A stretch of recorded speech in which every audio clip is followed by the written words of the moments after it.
Back on, and yet again it's the big Vikas push ahead of the polls in Uttar Pradesh. The Purvanchal Expressway is going to be launched, and the way to test its readiness was to land a Tejas aircraft. Yogi Adityanath overseeing the preparedness as the expressway is all set for a formal inauguration and launch at the hands of Prime Minister Narendra Modi itself.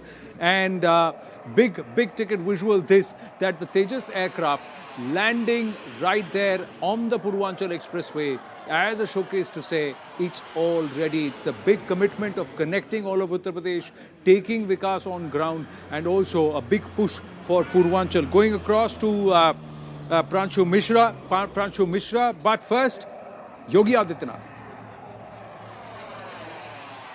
Purvanchal expressway का लोकार्पण 16 नवंबर को आदरणीय प्रधानमंत्री जी के कर कमलों से होने जा रहा है। इस एक्सप्रेसवे के निर्माण कार्य को 19 महीनों के कोरोना की महामारी के बावजूद पूरा करने में मदद मिली है। लोगों में उत्साह है, उमंग है, और उस दिन कार्यक्रम के तत्काल बाद एयरफोर्स का एक एयर शो भी यहां पर होगा। देखिए एक फाइटर प्लेन जो है वो मिराज या सिखोई हो सकता है। देखिए यहाँ तस्वीरों में वो बेहद नीचे से पूर्वांचल एक्सप्रेसवे के पास से उड़ता हुआ अब ऊपर की तरफ जाते हुए, तो इस तरीके की तैयारियां यहाँ पर लगातार चल रही हैं। ये तैयारियां पिछले 10 से 15 मिनट से चल रही है। ये बेहद नीचे था, अब ऊपर जाता हुआ अब शायद ये आगे से जाकर घूम के वापस आकर लैंड करने की कोशिश करेगा। तो ये तस्वीरें तैयारियों की तस्वीरें हैं। 16 नवंबर को प्रधानमंत्री नरेंद्र मोदी पूर्वांचल एक्सप्रेसवे का उद्घाटन करेंगे, लोगों को समर्पित करेंगे, और उसका रिहर्सल यहां पर किया जा रहा है। तैयारियों का के मद्देनजर यहां पर पूर्वांचल एक्सप्रेसवे के हर एक कोने पे यहां पर आप देख सकते हैं कि यहां पर सुरक्षा के पुख्ता इंतजाम कर दिए गए हैं। Pranshu Mishra, UP Bureau Chief, joining us. Pranshu, the big Vikas push and perhaps a big announcement and a commitment, not one, two, but many expressways, and this Purvanchal Expressway, very, very critical. Yes, Anand, that's right. In fact, if you talk about the entire tenure of Yogi government, I think this is going to be the biggest and the most ambitious of development projects. 340 kilometers long expressway, which is going to be one of the biggest expressways in this country. 39 kilometers more than the Lucknow-Agra expressway built during Akhilesh's period. And, all other projects like the metro projects in various cities, Akhilesh always says that, they were started by us. But Purvanchal Expressway is one big project that has been started from the scratch, from the very zero, and has been brought near completion all during the course of 4.5 years, and that despite the fact that, there was a long periods of lockdown and economic slowdown during the COVID protocol. So BJP clearly hopes, Anand, that this expressway would also pave the way of electoral success for them. Yes, unfortunately in Uttar Pradesh politics, we had two expressways, one during Mayawati's regime and other during Akhilesh's regime. Both failed to repeat the political the parties back to par. But BJP of course feels that this expressway is going to be a holistic approach for development. Not only it will provide easy access to far-flung districts of East UP, it will also usher in these economically deprived districts of Eastern Uttar Pradesh, Purvanchal, which is said to be the backward region of Uttar Pradesh, on a fast pace of growth. That is what BJP feels, and that is what the message is being communicated by Chief Minister and would be taken forward by the Prime Minister as well.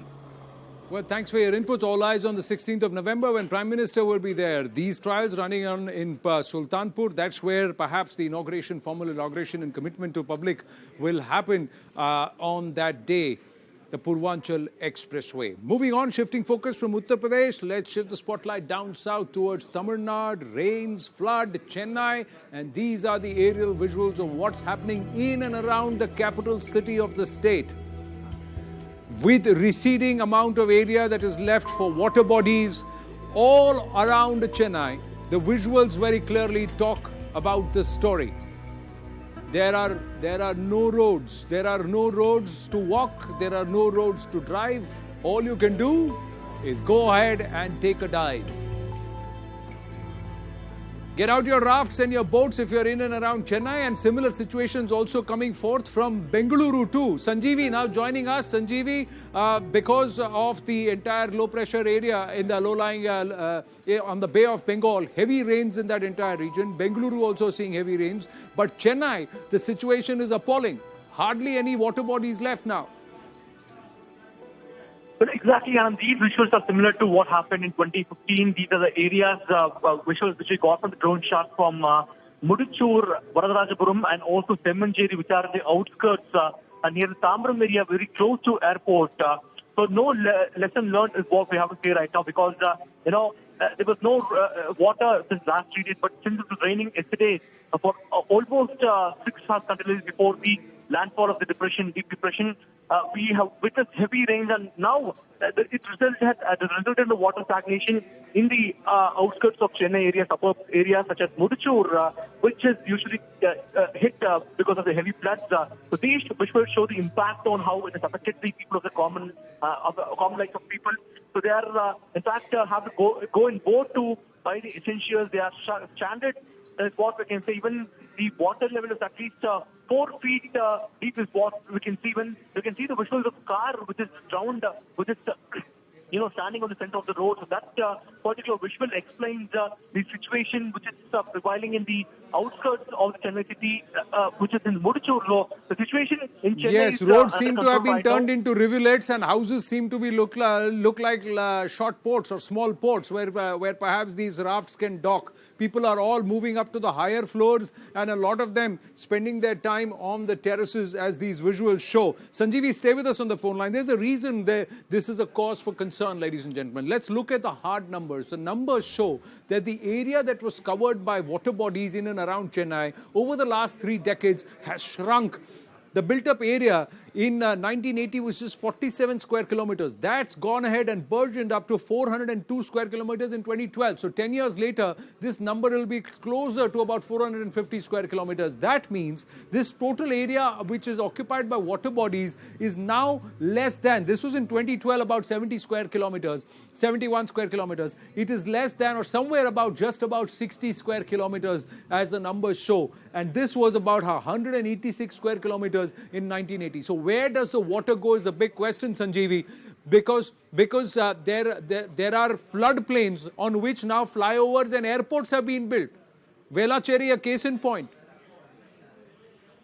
Well, exactly, Anand. What you're saying is exactly right, because Velachery, which is called Velacheri, Eri means lake in Tamil. That clearly explains what it was from a half century back. So that clearly explains how this kind of rapid urbanization without proper planning has impacted the scenario which is happening today.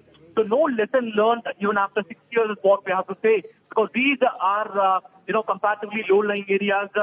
Compared to sea level is what we have to say.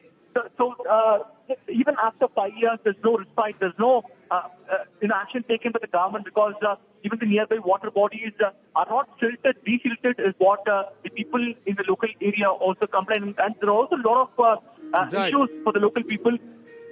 Absolutely, Sanjeevi, as I see these shots, not just the bunds, no roads to be seen, even play areas, courts are all submerged. Sorry state of affairs in Chennai. Chennai sinking, but that's all we have time for in this edition of The Nation at 5. Stay with us. Viewpoint with Zaka right now.